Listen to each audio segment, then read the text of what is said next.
आज जिस प्रकार से कंगना जी को प्रत्याशी बनाने के बाद, जैसा मैंने कहा, यह निर्णय कंगना जी का और इनके परिवार का नहीं, भारतीय जनता पार्टी के शीर्ष नेतृत्व का निर्णय, और उन्होंने निर्णय किया और कंगना जी ने पार्टी के आदेश को स्वीकार किया।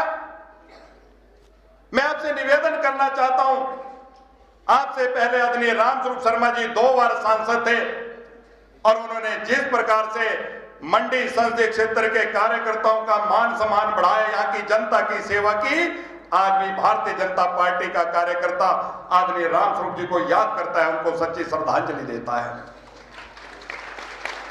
कंगना जी, आपसे भी बहुत सी उम्मीदें हमारे संसदीय क्षेत्र की जनता को है, हमारे यहाँ के कार्यकर्ता को है, क्योंकि आप एक साधारण सांसद के रूप में नहीं, क्योंकि पूरे देश ने देखा है आपने हमारे धर्म की लड़ाई को लेकर, अस्तित्व की लड़ाई को लेकर अपने जान की परवाह किए बिना भी आपने मुंबई में भी लड़ाई लड़ी है, जो पूरा देश जानता है, जो पूरा संसदीय क्षेत्र जानता है। फिल्मी जगत का कोई व्यक्ति वहां पर ठाकरे परिवार से नहीं उलझता था, लेकिन मंडी की बेटी ने वहां पर भी परवाह नहीं की है। इसलिए बहुत सी उम्मीदें आज मंडी की जनता को आपसे है। आप चुनकर जाएंगे स्वाभाविक तौर पर देश के यशस्वी प्रधानमंत्री, केंद्रीय मंत्रियों से, जो हमारे क्षेत्र के रुके हुए विकास के कार्य हैं। जैसा मैंने कहा कि जब उपचुनाव हुआ, हम मंडी लोकसभा की सीट को थोड़े से वोटों से हार गए, सरकार हमारी थी, लेकिन एक बीच की कड़ी हमारी टूट गई थी, जिसके कारण मंडी संसदीय क्षेत्र को बहुत बड़ा नुकसान हुआ है। आज कंगना जी के प्रत्याशी बनने के बाद हमारी सांसद के बयान में सुन रहा था, उनके और उनके सुपुत्र के बयान आ रहे हैं, कह रहे हैं कि जब आपदा आई, आपदा में कंगना जी नजर नहीं आई। हम उनसे श्रीमान जी से पूछना चाहते हैं कि आप कहां थे और आपके माता जी कहां थे? उनको लोगों ने चुनकर भेजा था, उनको लोगों ने चुनकर भेजा था, इसीलिए भेजा था कि जब भी क्षेत्र पे कोई आपदा आए, कोई दुख दर्द आए, हमारा प्रतिनिधि उन लोगों के बीच में आए। मुझे आप लोगों ने अपने सेवक के रूप में चुना, चाहे कोविड आया, कोरोना आया, चाहे वो बरसात के मौसम में जिस प्रकार से आपदा आई, हमने अपनी जान की परवाह किए बिना अपने लोगों की सेवा करने का प्रयास किया है। इसलिए हम उनसे पूछना चाहते हैं, आज वो हमारी प्रत्याशी से प्रश्न कर रही है, हम उनसे पूछना चाहते हैं कि आपने क्या किया। उनके पुत्र पीडब्ल्यूडी मंत्री जी ने विधानसभा के अंदर जब हमने प्रश्न किए तो उन्होंने कहा कि बरसात आई, बरसात में पूरे प्रदेश की सड़कें तबाह हो गई, 2 दिनों के अंदर अंदर पूरे प्रदेश की सड़कें हमने बहाल कर दी। ये प्रदेश का पीडब्ल्यूडी मंत्री कहता है, लेकिन मैं उनको बताना चाहता हूं कि उस आपदा को आए हुए आज 6 महीने का समय हो गया, आज भी मेरे विधानसभा क्षेत्र की अभी 1 दर्जन से ज्यादा ऐसी सड़कें हैं जो अभी तक भी बंद है, जहां पर आज भी बसेस नहीं चल रही है। और सांसद के कभी दर्शन नहीं हुए। वो तीसरी चौथी बार मंडी संसदीय क्षेत्र की सांसद बन गई। यहाँ पर इतने चुने हुए प्रतिनिधि यहाँ पर है, नगर परिषद के पार्षद से लेकर पंच, प्रधान, बीडीसी उप प्रधान। मैं आप सबसे क्षेत्र में जब भी जाता हूँ पूछता हूँ, क्या सांसद आपके क्षेत्र में आई? सांसद नहीं आई तो सांसद निधि का कोई पैसा आया? कोई पंचायत का प्रतिनिधि ऐसा नहीं जो कहता है कि हमारे क्षेत्र में कोई सांसद निधि की एक पाई भी आई। अगर सुंदरनगर विधानसभा क्षेत्र में हर कोने कोने तक अगर सांसद पहुंचा है, सांसद निधि पहुंची है, तो वो कोई और नहीं, भारतीय जनता पार्टी का सपूत रामस्वरूप शर्मा जी वहां पर पहुंचे हैं। आज हिमाचल प्रदेश में पिछले 15 महीनों से कांग्रेस की सरकार काम कर रही है। आपने देखा कि पूरब में भारतीय जनता पार्टी की सरकार जयराम जी के नेतृत्व में 5 वर्ष के इतिहास में जो हमारे सुंदरनगर विधानसभा क्षेत्र में काम हुआ है, वो काम आजाद भारत के इतिहास में सुंदरनगर में कभी नहीं हुआ। इसके लिए हम भारतीय जनता पार्टी के नेतृत्व का जयराम ठाकुर जी का भी धन्यवाद करना चाहते हैं।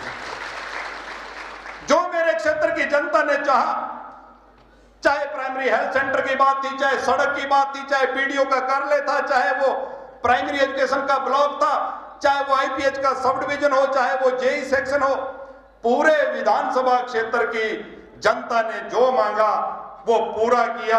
और यहां तक कि हमारी सलापड़ से तत्ता पानी की एक बड़ी महत्वपूर्ण सड़क, जिसको वर्षों वर्षों से हम जब स्कूल में पढ़ते थे तब जिक्र आता था कि सलापड़ से तत्ता पानी के लिए कोई सड़क निकलेगी, वो सड़क का निर्माण कार्य भी कब हुआ? जब दिल्ली में मोदी जी आए, शिमला में जयराम जी आए और यहाँ का ये बेटा, ये भाई था।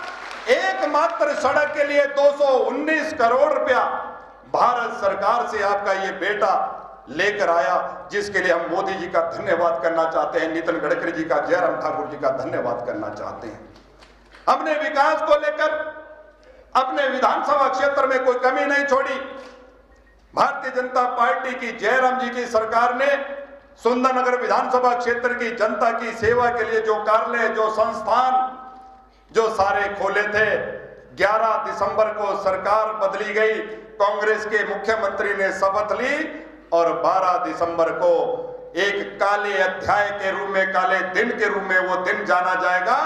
एक नोटिफिकेशन के साथ इस प्रदेश के 1000 से ज्यादा ऐसे संस्थान, ऐसे कार्यालय थे जिनको बंद करने का काम किसी ने किया तो सुखविंदर सुक्खू जी की कांग्रेस की सरकार ने किया। हमारे विधानसभा क्षेत्र के भी ऐसे अनेकों कार्यालय थे। पौड़ा कोठी में प्राइमरी हेल्थ सेंटर, बंदली में प्राइमरी हेल्थ सेंटर बंद कर दिए गए। पुराना बाजार में आयुर्वेदिक हेल्थ सेंटर अपग्रेड किया गया था, 10 बेडेड आयुर्वेदिक हॉस्पिटल बनाया गया था। 1000 से ज्यादा मरीज महीने में आ रहे थे, लेकिन उसको भी बंद कर दिया गया। कांगू का आईपीएस सब डिवीजन बंद कर दिया गया। ऐसे अनेकों जेई सेक्शन थे, उनको बंद कर दिया गया। बटवाड़ा में पटवार सर्कल बंद कर दिया गया। एक नोटिफिकेशन के साथ जितने सारे संस्थान, कार्यालय लोगों की सेवा के लिए भारतीय जनता पार्टी की, जयराम जी की सरकार ने हमारे लोगों के लिए दिए थे, वो सारे संस्थान बंद कर दिए। बदला बदली की भावना से काम इस प्रदेश में चल रहा है। लोगों को तंग करने का प्रयास किया जा रहा है। इसी का परिणाम कि कांग्रेस पार्टी के 6 विधायक और 3 विधायक जो निर्दलीय थे, उन्होंने भी कांग्रेस को, इस सरकार को समर्थन दिया था। 9 के 9 लोगों ने, उन्होंने सरकार से समर्थन वापस लिया। 6 लोगों ने कहा कि हम अपनी सदस्यता भी हमारी चली गई, लेकिन हम मोदी जी के आशीर्वाद से कमल के फूल के निशान पर जीत कर आएंगे और हिमाचल की सरकार को चलता करेंगे।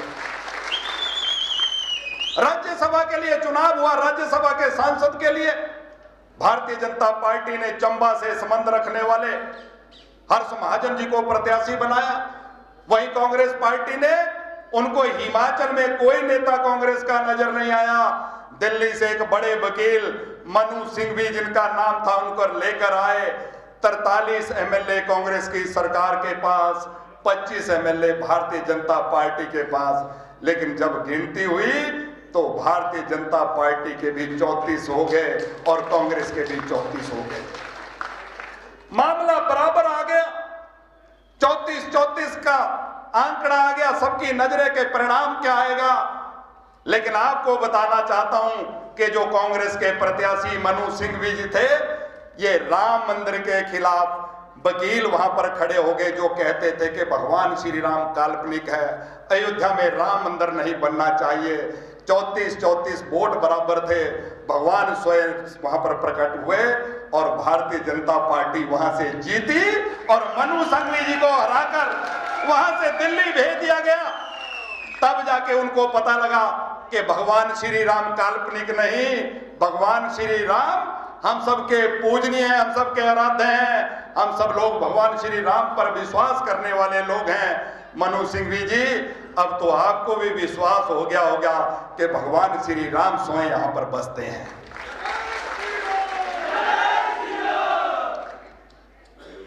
चौदह महीने के समय में कांग्रेस पार्टी के 6 एमएलए कांग्रेस छोड़ गए।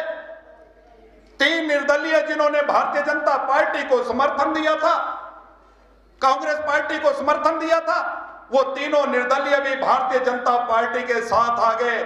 और तीनों निर्दलियों को चुनाव लड़ने की जरूरत नहीं थी, उनकी सदस्यता नहीं जानी थी। लेकिन तीनों निर्दलीय विधायकों ने भी कहा कि हम निर्दलीय नहीं रहना चाहते हैं, हम भी मोदी के साथ चलना चाहते हैं, मोदी जी की पार्टी में जाना चाहते हैं। तीनों ने रिजाइन कर दिया।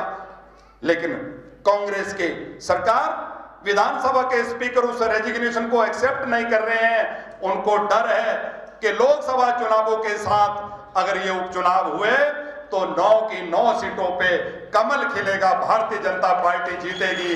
इसलिए इसलिए उनके इस्तीफे को स्वीकार नहीं किया जा रहा है। आप कल्पना करो कि हिमाचल प्रदेश में ये कैसी सरकार चल रही है। एमएलए के पिताजी के ऊपर मुकदमे दर्ज करवाए जा रहे हैं, हमीरपुर के निर्दलीय विधायक के खिलाफ एफआईआर करवाई जा रही है, हमारे लाहौल स्पीति के विधायक के घर के लिए जो रास्ता जाता था वहां पर दीवार लगा दी गई, घर का रास्ता बंद कर दिया गया। हमारे जो विधायक तो जो अपना व्यापार करते थे, जिनके पास क्रशर थे, उनके क्रशरों के ऊपर ताला लगवा दिया गया, बंद कर दिया गया। ऐसी सरकार इसी हिमाचल प्रदेश में चल रही है। लेकिन 4 जून को जब परिणाम आएगा तो जहां दिल्ली में मोदी जी की सरकार होगी, वहीं हिमाचल में भी भारतीय जनता पार्टी की सरकार बनेगी, कमल का फूल खिलेगा।